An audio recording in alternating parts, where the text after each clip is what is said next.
All right. So the reason I asked Himangi to do that, and if this image comes up full, then some of the images that I have on the background will show up much easier. Good evening, good morning, good afternoon, wherever everyone is. Thank you for this opportunity to just talk through my decades-long career trajectory into climate. And what's exciting is to be able to talk to all of you who have a passion for this space. I'll tell you, during much of my life, this was not really a very attractive space. It was always on the margin.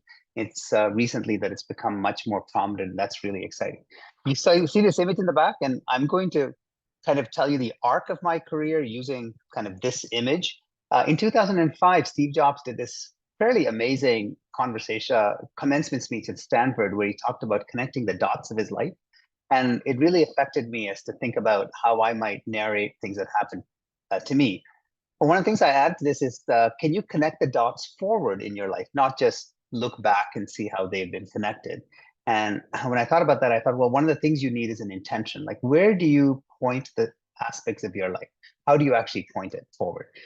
So that's what I'm going to talk about as we go through the day. So I was born in India, and when I was in high school, we moved to Canada, and I grew up for a large part of my life in Canada. But from the day I moved, and I think this had to do with the family that I was born into, we always talked about wanting to go back to India.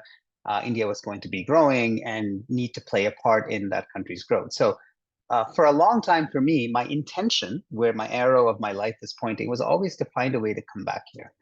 And then while I was there, certain things happened to me. First of all, I was a math geek. I loved calculations and equations. So like most people with that background, I focused a lot on engineering and making things. So I loved building things. I built a robot in my fourth year.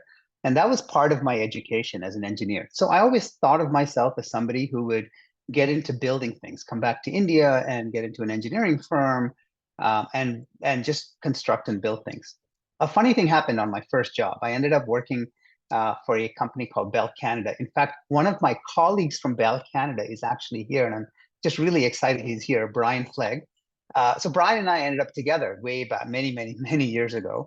And I ended up in a sales organization, which I found very out of body experience. It's not my thing. You know, I'm an engineer. I love math. And I love building things. And here I was out there trying to construct and sell large telecommunications networks. And one of my current my boss at that time, Dennis, pulled me aside and he told me, you know, sales is not like what you think it is. It's not about, you know, selling what you have, making somebody else buy what you have. It's understanding the other person and understanding why they need what you have. And it totally flipped the way I looked at this space. And Brian was one of these, one of my seniors who I follow around a lot and learn from about what this idea of sales was like and what this idea of connecting emotionally and directly with people was all about. It stuck with me, and it's something I put a lot of effort into. And I started to see that if I were to get back to India, then this was a part of me that I needed to grow. Eventually, out of these two things, I ended up going to MBA school, and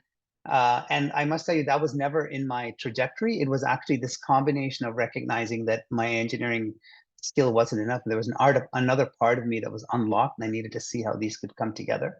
And when I was in MBA school, I still had this intention to want to get to India. And so, as typically happens in second year, you have this people coming to campus to try and recruit you. And I told all the recruiters, I want to go to India. I want to go to India. This was, many years ago. Very few of them had any plans for India. Many of them had no operations in India. Actually, none of them had any operations in India. And finally, BCG, the people I got to talk to them and I really liked them, but they said, look, we're going to have plans for India, but it could be a few years from now. If you're willing to come and work with us for a while, we'll make sure you get there. I thought, well, that's the best option I had. And that's how I ended up at BCG. And I'll tell you another completely out of body experience. I spent 4 years with BCG in Toronto, and this whole idea of being able to influence was an entirely new muscle for me. As an engineer and as somebody who's thinking about sales, the idea of influence was very mechanical. Like, if I know the pros and cons, and if I know this is the right thing to do, then of course that should be the right thing to do. And you learn that sitting in boardrooms and others, well, the pros and cons and the utilitarian approach is insufficient. You have to really connect with people, and the art of influence is a whole new thing to learn.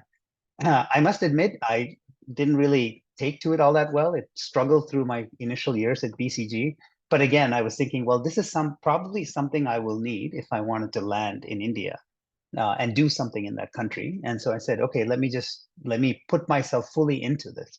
And this is one of those things that I learned. Like when you have an intention, the things that come at you, the opportunities that come at you, you have to kind of fully put yourself into it to extract as much as you can that makes you who you are, so that you can play into that intention. So that's what I did this for 4 years. And then the office was going to get opened, and I said, hey, off you go. So I landed in India as one of the founders of BCG, and so that intention seems to have been sort of resolved. Okay, now what?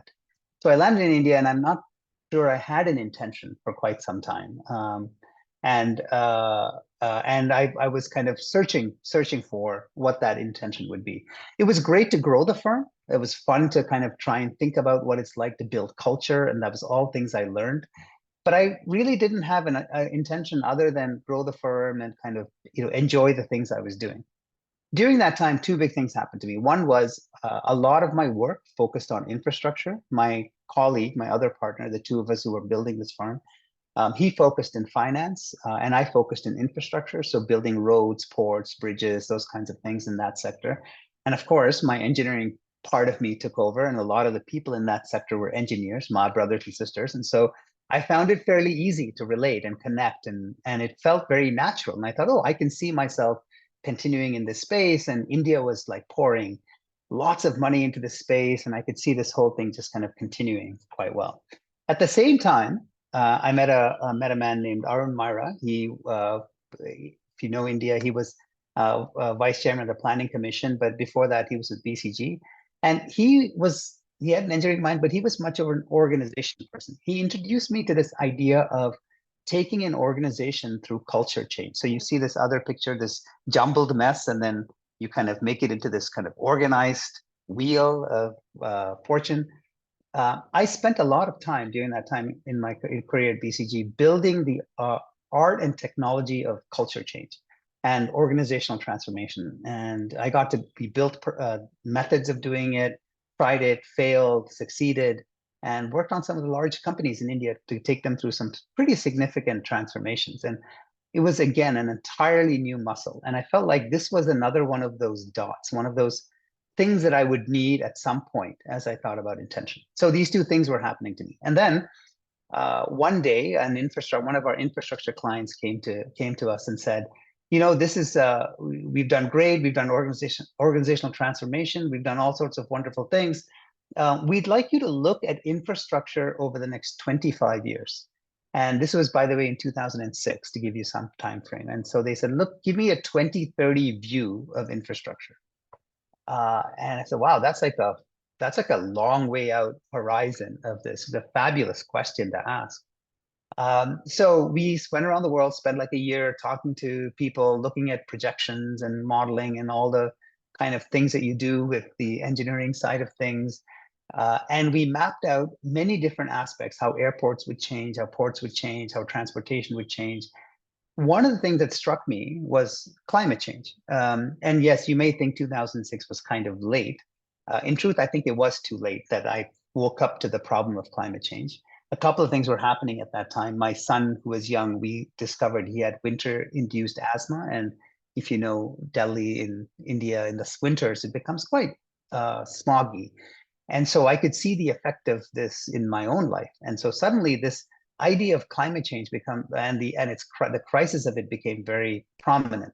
And so this became my new intention. I realized as I looked around, many of the large companies that I was working with, much of the society that I was involved in, really didn't give too much time to this. One day out of the year you'd have this Earth Day when everybody would worry about this, and the rest of the year it was never really an aspect that was focused on. And so I knew that if I wanted to pursue this passion, I would have had to do something outside of this. But what did I have? I had organizational skills, I had engineering skills, but I also knew I'd spent a lot of time in infrastructure.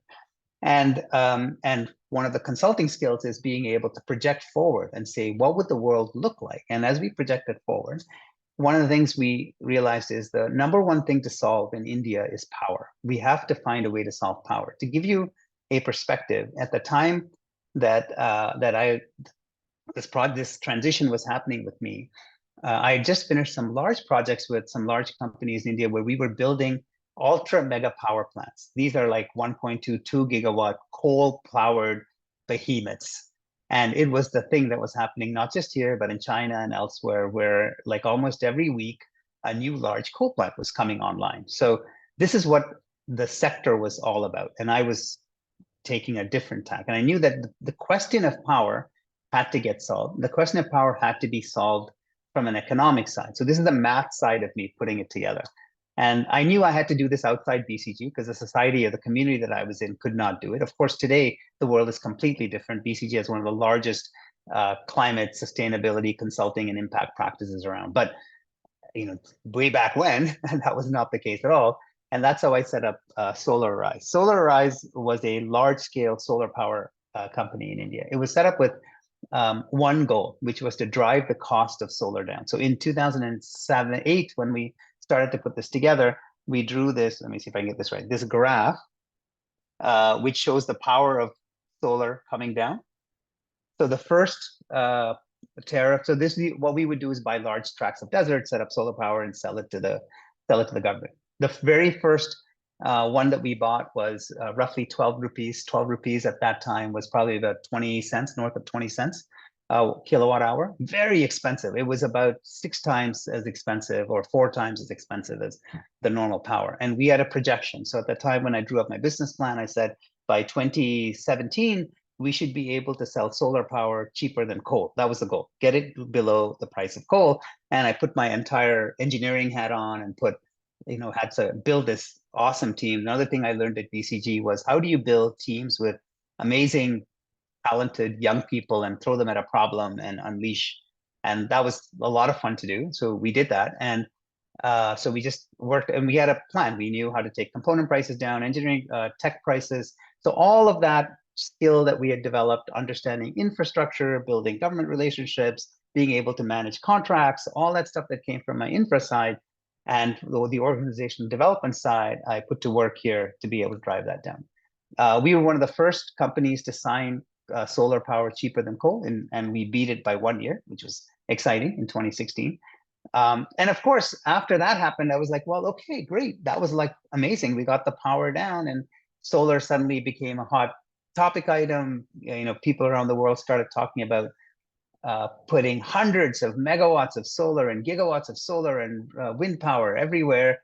To give you a context, when I went into this sector, there was 25 megawatts of solar power in the entire country of India. To give you some perspective today, that is north of 60,000. So that is the journey of what's happened here in this space. A lot happened once you get, we knew that once you get the cost down, economics takes over and the whole, thing changes. So the trajectory that we now have on power is different than the one that we had. So this sector was just amazing in the way, hundreds of firms and companies and talent people came together to be able to drive this down. So that was fun. Then it was all about scaling. We grew it and it was going, but I found that I was starting to lose my focus on intention. I mean, our investors were doing well. It was, they did well out of this. And so, in fact, so well, one of them decided to buy everybody else out. So in 2022, 5-6 years later, they bought everybody out and listed it on the London Stock Exchange. And that was kind of exiting. And about this time, I was thinking, well, this question of the climate crisis is far from resolved. It's like this is going to be a lifelong journey. So what next? What's the next thing out there? And that's when I looked at the things that were happening to me at the same time. So during the 2009 to 22, that 13, 14-year period, because we were some of the early people involved in this renewable space in solar, I was invited to do a certain set of things. One is there are these India-US dialogues on climate change. These are the dialogues that happen before COP discussions, and they're bilateral. There's many bilateral ones that go on, but this one particularly sticks in my mind. And I was invited to join the negotiating or the discussion table from the India side. And I learned topics like climate justice, common but differentiated responsibilities, and all these notions of how global negotiations actually happen, the trade-off, climate accounting, offsets, all of the cap and trade systems, and all of these like terms I'd not gotten used to in the global scenario. And so this was kind of an interesting learning. And again, it really had no direct impact on my business, but the opportunity was there. So I poured myself into just learning as much as I could and meeting as many interesting people as I could, because I understood that at some point this would point me in some direction that might come up. Now, the other thing that happened, you see my bicycles up there, so that's kind of an odd one compared to everything else. So I was a cyclist when I was in Canada. I was a cyclist for a long time. Being a cyclist in Delhi is a lot like playing a video game with one life. So for a long time, I didn't cycle. And then, of course, COVID hit and everybody got into cycling. So I got into cycling too. And I was fascinated by what happened. For a long time, for much of my life, I was cycling alone or cycling with one or two people. But suddenly there was this idea of community with cycling. And there were all these incredible apps like Strava or Zwift, or I don't know if many of you who are familiar with some of these things, health apps, you'll know them. They all started to create these community movements around health and wellness, especially for me around cycling. And I thought this was really interesting. And again, I poured myself into this to say, look, there's something happening here that just need to learn from.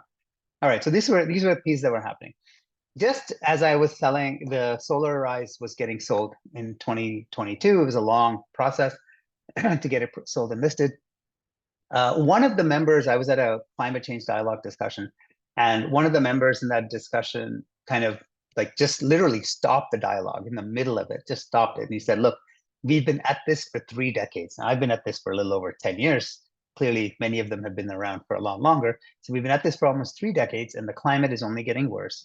And yes, we've made progress. Things have gotten somewhat better, but really, there's a lot more we need to do. And he said, what we're missing is we're missing our ability to create movements of people, large groups of people embracing the things that they need to do to change. And we need to figure out how to do that.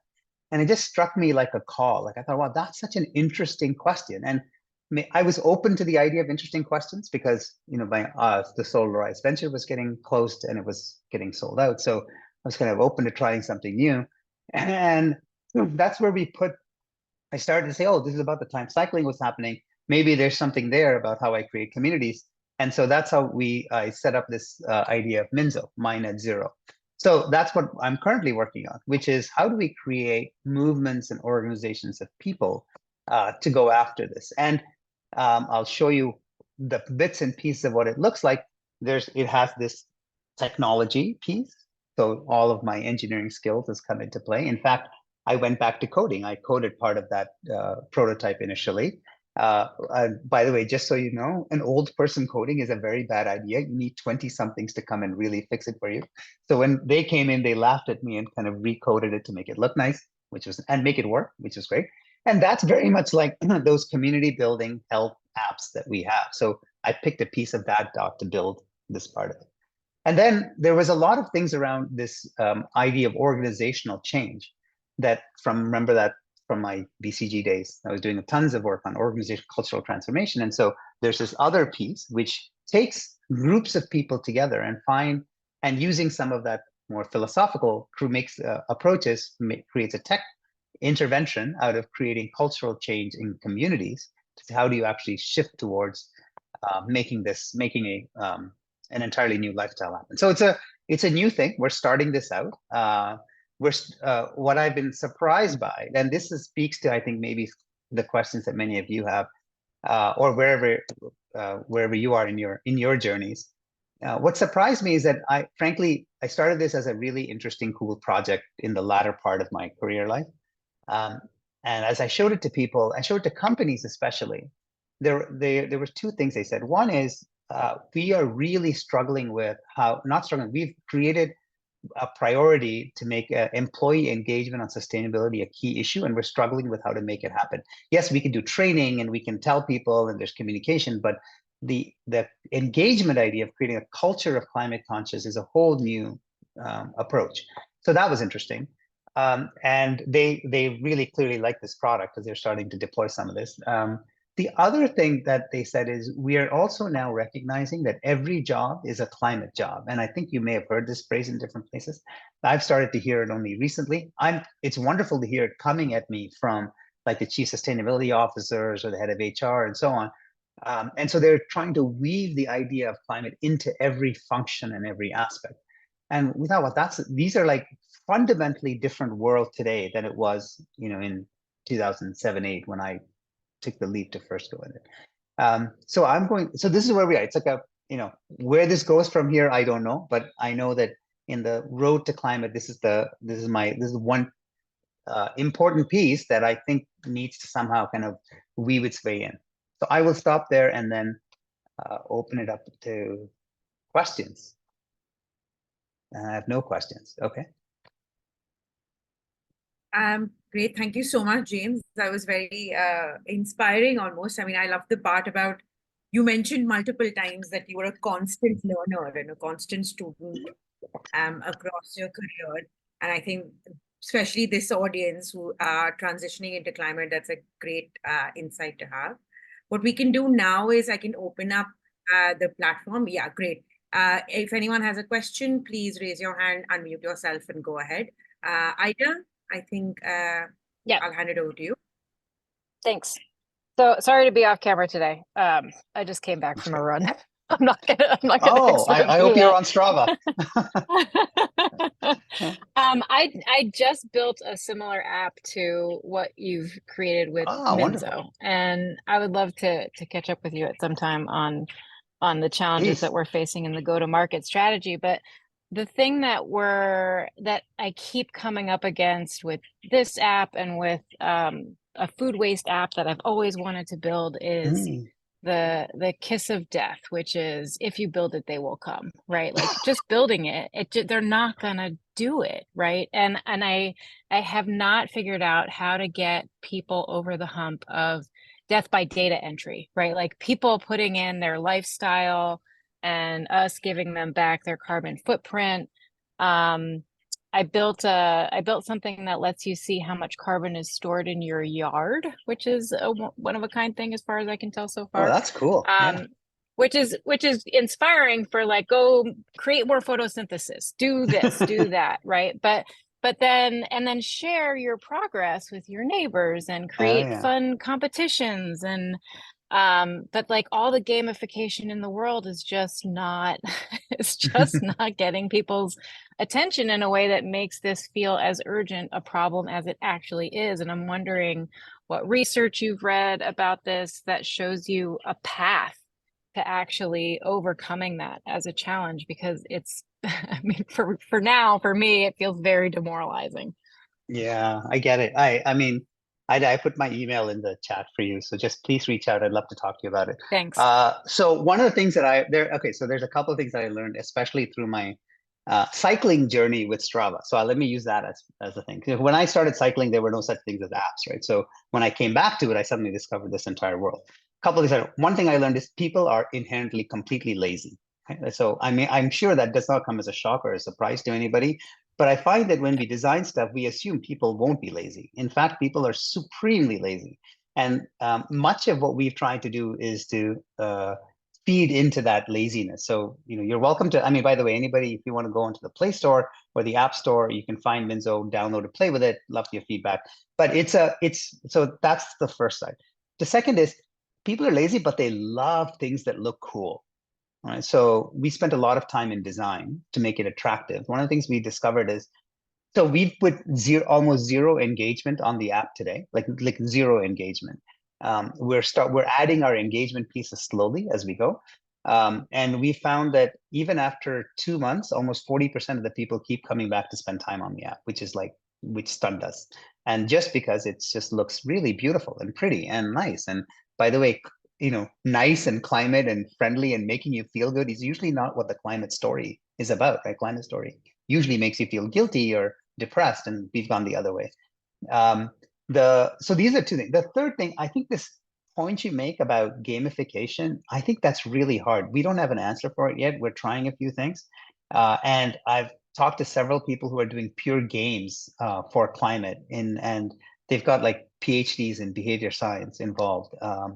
And I don't think even they know the answer. In fact, Brian, who's on the call, and I have been talking a lot about how do we actually create information pathways to get people engaged in creating changes that actually are quite easy to do. And we haven't found answers for this yet. But this is something I'm hoping, Ida, with you and us and many others who are in this community, we just share information together, so that we share information together so that we all learn from each other, because this thing is going to be, this is my going in line.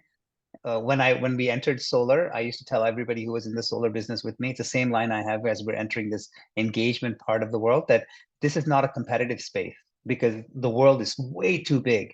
And it's actually a collaborative space, and we need to and in solar, the reason that prices came down is, frankly, we open sourced everything we did, as did everybody else.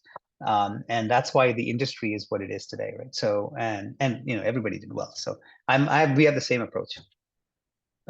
Awesome. Ari, is that Ari? Yes, yeah. First of all, thank you so much for coming and speaking with us today. So I'm a rising senior at Emory, and I'm studying business and environmental science. And as a rising senior, it's time to start looking for a full-time job, unfortunately. But my question is, so I'm interested in eventually entering a career in climate tech, but I was wondering what your opinions are on the value of getting a first job in pure business or pure climate, because that's a big decision I'm facing of whether or not to apply to jobs at companies like BCG, who are very wide scale, or to apply to something like a solar energy company and enter a more specific market. Thank you so much. So, yeah, of course, Ari. I think that 10 years ago, my answer might have been different. I mean, I might have told you, definitely go work in kind of the generic business world and then come in. I don't think it matters. Like, you could go work at a solar energy company, you will learn everything there is to know about competitive advantage, how to deal with supply chain issues, policies, contracting, everything you might learn in, a let's call it a non-climate business, though there's no such thing anymore, right? Everything's a climate business. You could go to BCG and you will learn a ton of stuff around climate. Every assignment there, or McKinsey or Bain, every assignment there now involves a question of climate. I'll give you an example. All of those firms, like every one of these guys that I've talked to, including all the large banks, when any of their people are executing an assignment, they have to track their carbon footprint. And there's a carbon price associated with the work that you are doing, even if it's for, let's say, a generic car company or a steel plant or whatever else, right? And so carbon accounting becomes part of the way you deliver work and how that work is delivered. So frankly, it doesn't matter. I would just say, go to the place where you find the people incredibly good at letting you learn. To Himangi's point, that is essential. Like, my career path had no design to it, right? I stumbled from one section to the other. It's very nice to look back and tell you a story that sounds like a beautiful arc, but that's looking back, right? So at any given moment, you have to be in a place where you say, I'm going to absorb everything I can out of this place, because it's going to become useful for me, to the next stage that I'm going into, right? And so go into a place where you find people will give you that. I wouldn't worry about one or the other. Thank you so much. That's really helpful. Thank you. Welcome.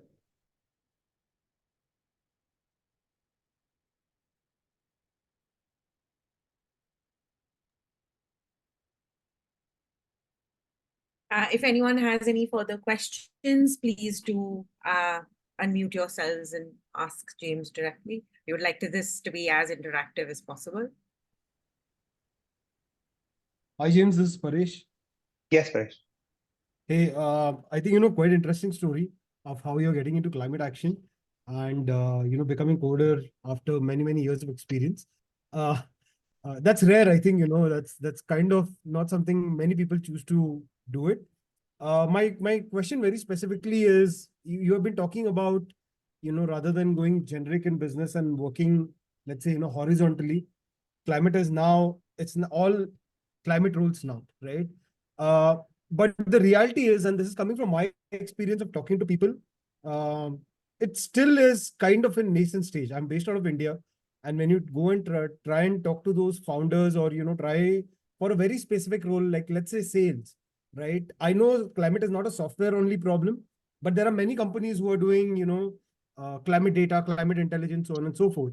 But when it comes to kind of, taking a crack at it or getting a foot in the door, it becomes really, really challenging. So is there anything specific that you have in terms of guidelines that, how people with 8 to 10 years of experience who have done sales, let's say in a different industry, but have this transferable skill, can approach this space? It's been quite a while that, we have been trying. People do talk, but when it comes to actual conversion and, actual work, my sense is that it is still the stage for builders or developers or, prototypes, those kind of things. But when it's come to sales, I don't see many opportunities / roles when it comes to taking it from there. What are your 2 cents on it? So what are your thoughts? Yeah, thanks, Paresh. I think I'm going to broaden this because you asked specifically in sales. My guess is that there's some of you who come with a very specific skill in maybe not sales, maybe like, I don't know, HR, or maybe you have a skill in finance or something, right? And again, like to your point, like that is that particular sector mature enough for any of these skills to come into, right? So I think the one thing I'll say is the volume in this, so the sector is mature, but the volume in this sector is not enough to absorb all the people who want to come into this, like yourselves who want to move in. So it is, I'd love to give you a very nice, easy answer, but you will find that it will take longer than you ever thought before it'll kick in. There is one thing that's changing in the sector. You mentioned everything's about building and prototyping, but the data and the numbers are showing that we can no longer rely on future tech. We have to deploy the tech that we have now. I know that's something that we talk about. I'm starting to see companies are starting to realize this. Now, in this stage, one thing to look for is to go into not necessarily climate companies, go into like a normal company and talk to their climate side of things. I'll give you an example. Facilities management. This is the most boring, well, okay, I shouldn't say boring. I hope there's nobody here who's in facilities management, but let's like, Brookfield buildings or, Cushman and Wakefield. These guys own like they manage large buildings. So there's a section of their and it sounds like just a normal everyday kind of thing, right? They have a section in their firm which is doing nothing but sustainability. So they're thinking about how do we switch energy to solar in our buildings? How do we change waste management? How do we think about paper reduction, recycling, so on? And that section is actually there's a supply chain side of the business where they procure all of these alternatives, but they have to sell these alternatives to each of their tenants, right? Because they're like Cushman and Wakefield will have a building of 20 floors and each floor has a different tenant and they have to sell. So that's a whole sales cycle that's climate related, but it's not sitting in a climate tech company. It's sitting in kind of your normal kind of company, right? So I think you should kind of, one thing is just think about expanding where you might look and you may find more alternatives. I mean, the most obvious one, of course, is car companies selling EVs. That's a whole other, that's standard stuff, but again, it's expanding the sale. And there may be other areas. These are the 2 or 3 that come to mind that you can say, like, how do I expand it? The same is true for any of these other things, HR, finance. It may be inside existing companies, there are these slivers of things that actually says, okay, wait a minute, there's an opportunity here to rethink how we do this. Oh, one other thing. Consumer goods. I've been following some stuff that Pepsi's been doing. I don't know how well this stuff is going, but anyway, I've been following some stuff Pepsi's doing. They're doing some really fascinating things in coming up with alternative packaging, things that to redo the entire bottler idea. And there's a whole sales process of that into marketing, into consumers, as well as marketing, even distributors down to retailers, to say it's worth a little bit more because look, you can sell it with the sustainability tag, right? Again, standard traditional company, but there's a sliver that is that's sustainable or climate related, and that's why I think that we have to deploy existing stuff. We can't wait for anybody who says they've got a new tech and they're prototyping. Really, it's 10 years away from getting scale, and we cannot wait 10 years, right? So we have to deploy stuff that we have now. I don't know if that's helpful a little bit, Paresh. That certainly helps. I'll tell you, I'll just probably expand a bit on that. What you say actually makes sense, that go into the existing domain and try to see which are the areas which are affected by climate, or departments of function which are probably looking from the sustainability angle, right? But the moment you try to make a switch, let's say I come from Martech and AdTech and I try to make a switch to, let's say, consumer good companies or even electric cars for that matter, they would probably ask, what is your experience directly in this industry, right? Yeah. I mean, this sounds good. This is what you're aiming for, but how do you kind of, penetrate EV or the car market? Like, for example, a person who has sold IC engine, right, or IC-based cars, right, could be relatively easier for him or her Much easier. to get into the EV space, right? The moment Absolutely. a person who is not in the automotive industry, and though they may have theoretical knowledge, right? If he or she takes a crack, most of the chances are that, it's going to be a barrier, or if it's going to be success, it's going to be at a much, much lower level, right? So Yeah, how do you exactly. maneuver this? How do you kind of, work around this? Or would it be still a wise idea to say that, stick in the domain that you are and try to, look out for the climate angle? What makes actual sense? Well, you saw, I mean, okay, I'll say one last thing and I'll take another question from Frida, but you saw my dots to intentions arc of my story, right? Like, I think it's, if you want to get into this, I wouldn't leap away from what you know. You've spent like 8 years in your case, and so I'm sure others have spent a decade or whatever time in whatever you're in, your areas you're in. You build skills, you build relationships. They mean something. You build domain expertise. They mean something. I would always be careful to don't abandon that. Like, I went into solar, but I built off of my infrastructural experience, right? I didn't go into something completely different. I didn't get into R&D. It was pure infrastructure, like pure understanding of power contracts, because I was selling coal power plants before. So your example of ICE to EV, right? I was building coal power plants, right? Exactly. So like, I think there's value in saying start from where you are and build that, like understand that skill domain, and then see where that takes you, because you're much more saleable in that space. I think Farida, you had a, yeah, of course, please. Thank you. Hi, James. Hi, everyone. Um, okay, so I think I may have picked one or two things from what you have said, but I will still ask my question. Okay, so like I was saying, I have just recently completed my master's in sustainable development, and I mean, I have years of experience in project management, in HR.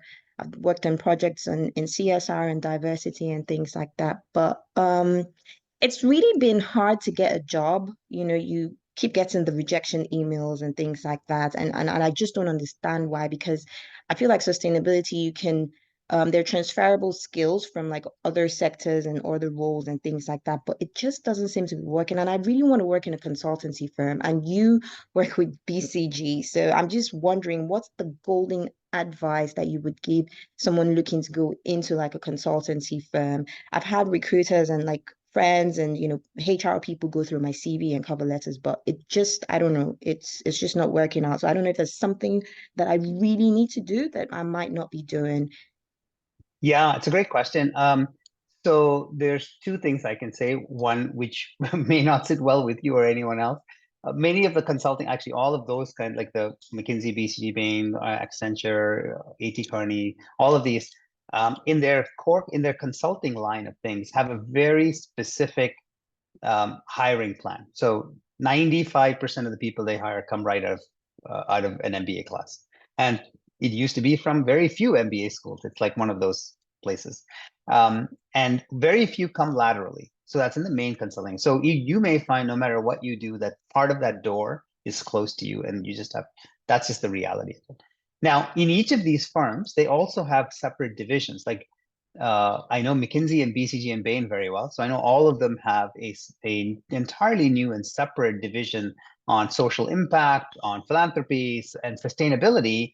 And so if you'll have to find the person there who's doing that and approach them directly, because there they do take more people with this kind of more broader experience, especially with your experience in CSR, and more subject matter experts to come into it. And for anybody here who's into machine learning or AI, or if you have that kind of skills, I know that all of these firms also have a research division that actually deploys and develops and actually codes and develops tech. We never used to do this in consulting before, but now they actually do this. And so, but that's not the standard consulting track. So that's one piece of advice. The other thing I will say is there are many, many consulting firms out there. And in fact, in the climate space, there's a lot who are in, it's more like a nonprofit consulting space where they effectively work for food, as it were. So it's like pay the bills and get everything going, and that's enough. And they don't work at the higher cost structures. And they are far more driven by having experts on their on their board. Like BCG and McKinsey, this is not based on experts. It's based on people who've been there for 10, 15 years and have built a skill set. It's not, I was not an expert in power when I was helping to construct power plants, right? So that the client was an expert. My expertise was in the management and the business side of things. So in the same, but these other smaller consultants, and there are many of them. There are many of them everywhere. And again, you can pick your space, like building efficiency. There's people who focus on that. There's people who focus on batteries, on mobility. And so there's quite a bit of those kinds of space to go to. The third idea I have for you is there's a lot of the investment community is now either having pure climate type investments, or will have a division saying, look, we're going to have 20% of our stuff is going to be driven towards climate investing. And they need HR professionals and CSR professionals on their staff to help them source people for the companies that they're going to invest in. So these are like 3 different avenues you could try to see how to get, but the standard consultant role is very, like, it's like it starts at the MBA and then it kind of cycles all the way through. Oh, thank you very much, James. You're welcome.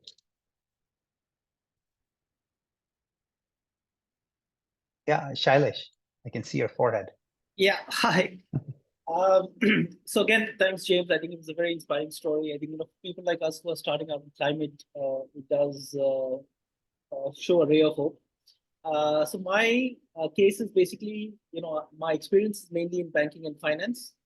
And I have been tracking climate for the last, 2.5 years. And I do believe that the way my climate journey will be at the intersection of climate and finance, because obviously, as you said, I don't want to disregard what I have done and what I have achieved. Now, within that space, somewhere I think impact investing is of interest to me. But what I'm trying not to do is, when I speak to, let's say, VC firms or some of these funds, because I don't have specific technology experience to appreciate, let's say, an EV or a solar, etc., because my experience is largely finance, I think that's where I'm missing out. So my, when I spoke to some of the other people, I said that maybe if not as a fund manager or as a frontline investment person, but let's say as a portfolio manager, because these funds, when they invest their corpus, and when they will need a person to manage their investee companies, right? So that's the space that I am now targeting. I'm just wondering whether you have any thoughts into what I should or should not do, or maybe in terms of what I can well, first of all, I'm always surprised when a fund manager says that tells you that you don't have enough domain expertise. I've not met many fund managers. Forgive any fund managers on this call. I've not met many fund managers who have any domain expertise. So it's kind of the pot calling the kettle black. Yeah. So I'm not sure that's should be a stopper for you. I think what you're doing makes perfect sense. One thing I will suggest for you in finance, like I'm not sure which part of finance your expertise is in. But you should think about both the debt and the equity side, as well as the investment side. I actually think one of the issues that's coming up in climate is project financing and debt level finance. We have to scale this stuff, right, at multiple levels. There's not enough VC or private equity funding that will solve the problems that we have to make. We have to switch what's happening in the project finance and the debt finance markets. So somebody like you with the skills to be able to understand the financial markets, especially long-term finance capital, that's golden experience for the climate sector. And I'm not sure if the funds are the places where that experience needs to come in. It's actually in project finance, in some of the core banks, and especially I would say in the global banks. They desperately need some people who have the ability and experience to understand the climate space. The one, and just to finish that thought, in climate project finance, the big issue we face is an understanding of risk, and nobody in the world really knows this well. So it's like, frankly, 15 years ago, nobody knew solar well when I showed you my story, right? We were starting in that journey. Large scale project finance in climate is where that was. And so getting an understanding of being able to do risk assessments on projects for long-term financing will set you apart. and it doesn't necessarily need to, you don't need to know battery tech at great depth, if you know what I mean. Okay, thank you.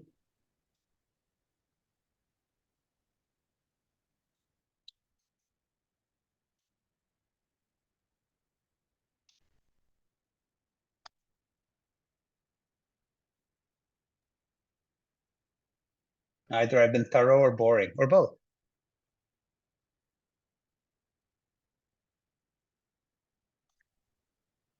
No, thanks so much for sharing all of your insights and just talking with us through your trajectory. I think it's been fascinating.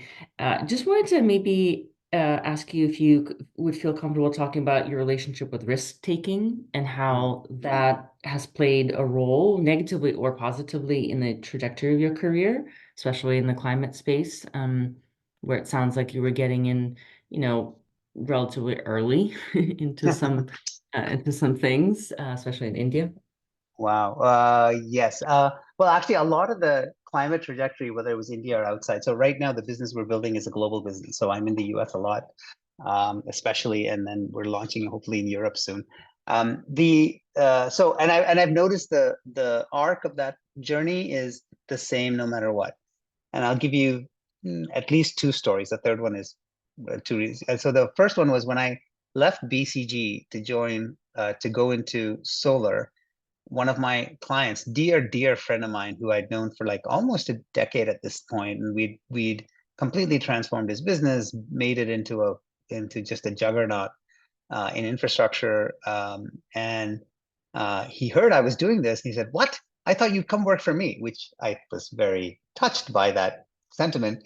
Then he said, "Let's go up for a drink." So he takes me up to his exec room, pours me, a peg, and his line is, "You are wasting your time. You're wasting your career in getting into renewables. Solar will be nothing more than a marginal part of the power industry."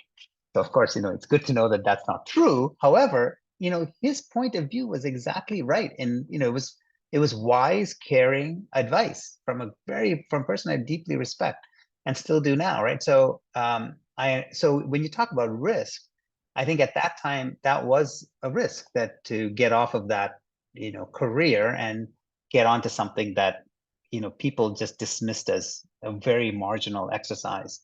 And solar was 4 times the price of coal, so it was nobody had a perspective it would get to where it was. So so that was one risk. Like there are career risks that we take, and we all have to choose whether that career risk is is the right one for us. The second is when we started Solar Arise, which we started sometime later, my partners and I put the physical capital in to buy the first piece of land for the first project.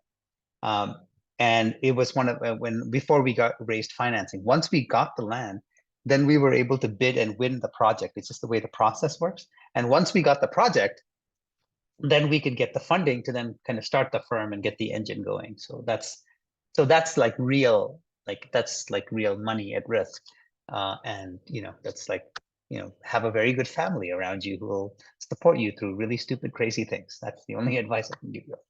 But that was a real risk. And now it wasn't like one of those risks, and like any sort of risk, I'll say, it wasn't uncalculated. Like it was, because we were like tech geeks, we had figured out that, how much are we going to spend? What does it mean for the land? How do we manage the contracts to make sure that we can, if we have to get out of it, we won't lose too much. So we had sized the risk to be able to figure out how much, that we weren't going to lose all of it. We would lose some of it. And then of course we went like 1.5 years, 2 years without making any money. Like we had no salaries until the thing started to kind of generate its own momentum, as it were. And then currently, like, I honestly think like the current business that we're building is a huge risk. And I loved Ida's comments, right? That, you can build it and you think it's really cool, but frankly, the risk of failure on trying to create communities of change is huge. It's like, it's a complete crapshoot. And luckily this time, it's not just my money. It's that it's actually just built with some friends who are willing to put some risk capital at stake to try something completely orthogonal to anything they've seen before or I've done before. So these are the big kinds of risk. Oh, sorry. Last thing I'll say is, in any change you make, and this is, I mean, you've all experienced this, I'm sure, that in any change you make, in that time of change, like nothing else in your life will have as much focus as that change you're going through. Like when I came to India to start and build BCG, really, like, I don't think I did not spend enough time with my family during that time. I mean, as the firm got going, it was fine. When Solarize was starting, same thing, it's just tunnel vision. Same thing now, again, it just becomes tunnel vision. So there is a risk you take with the people you love and the people around you, right? And that's just a risk you have to just be very cognizant of. They're taking the risk with you. It's not just you alone. I hope that's helpful, Mark. Yeah, thank you. Thank you for highlighting the risk, the decisions that you consider around taking the risk, and also just this last comment about the cost, right? There's definitely a cost to a lot of these. And sometimes it pans out and sometimes it's too high. And so one has to balance those out. Yeah.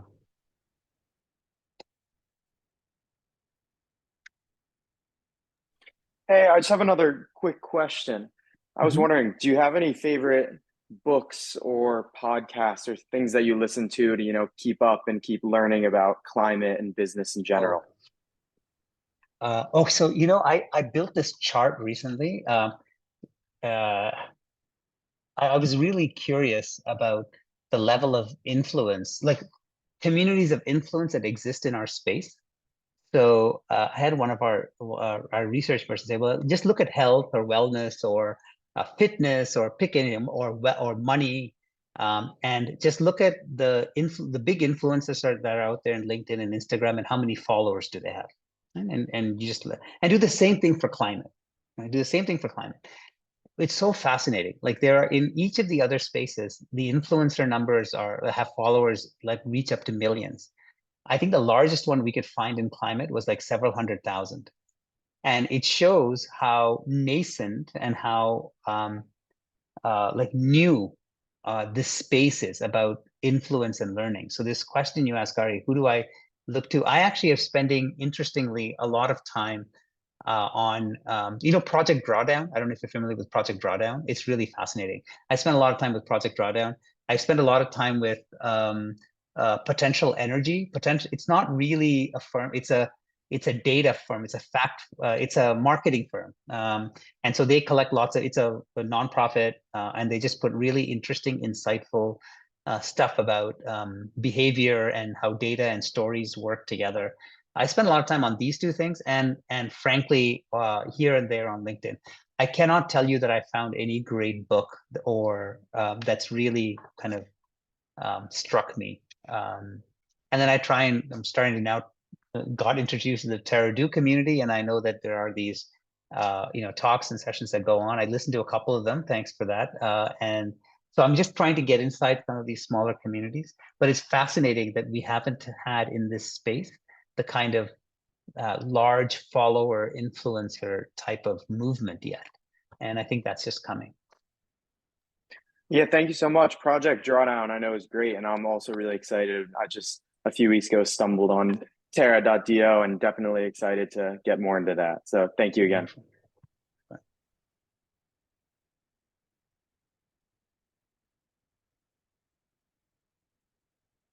Well, I don't want to keep everybody hanging, but okay, Ida? Yeah, just one more question. How much do you know about the BCG climate strategy practice? And in your time there, or if you know people who are still there, how much effective change do you see them making?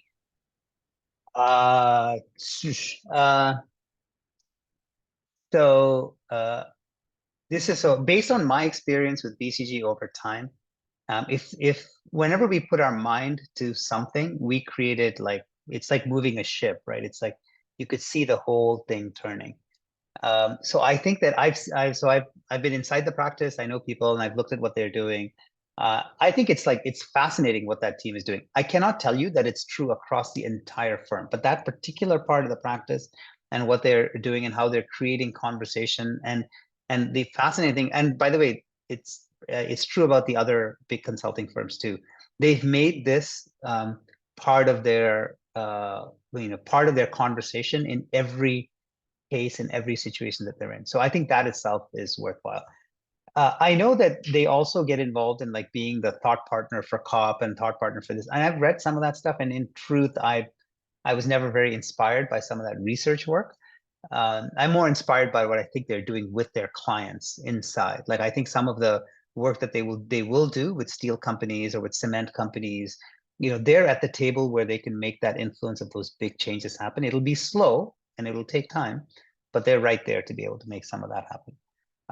But I can't say that's true across the firm. Thanks.